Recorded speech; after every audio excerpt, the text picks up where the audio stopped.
مثل الذين ينفقون أموالهم في سبيل الله كمثل حبة أنبتت 7 سنابل في كل سنبلة 100 حبة والله يضاعف لمن يشاء والله واسع عليم.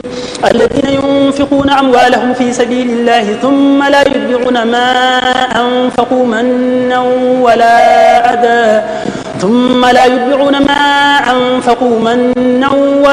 أذى لهم أجرهم عند ربهم ولا خوف عليهم ولا هم يحزنون.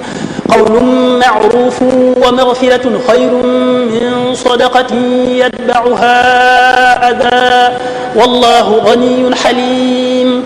يا أيها الذين آمنوا لا تبطلوا صدقاتكم بالمن والأذى كالذي ينفق ماله رئاء الناس ولا يؤمن بالله واليوم الآخر فمثله كمثل صفوان عليه تراب فأصابه وابل فتركه صلدا لا يقدرون على شيء مما كسبوا والله لا يهدي القوم الكافرين. ومثل الذين ينفقون أموالهم ابتغاء مرضات الله وتثبيتا من أنفسهم كمثل جنة بربوة أصابها وابل فآتت أكلها ضعفين فإن لم يصبها وابل فطل والله بما تعملون بصير. أيود أحدكم أن تكون له جنة من نخيل وأعناب تجري من تحتها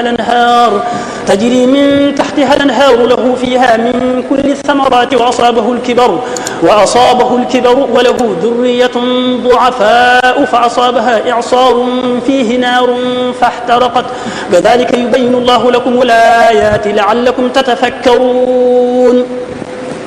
يا أيها الذين آمنوا أنفقوا من طيبات ما كسبتم ومما أخرجنا لكم من الأرض ولا تيمموا الخبيث منه تنفقون ولستم بآخذيه إلا أن تغمضوا فيه واعلموا أن الله غني حميد. الشيطان يعدكم الفقر ويأمركم بالفحشاء والله يعدكم مغفرة منه وفضلا والله واسع عليم. يؤتي الحكمة من يشاء ومن يؤت الحكمة فقد أوتي خيرا كثيرا وما يذكر إلا أولو الألباب.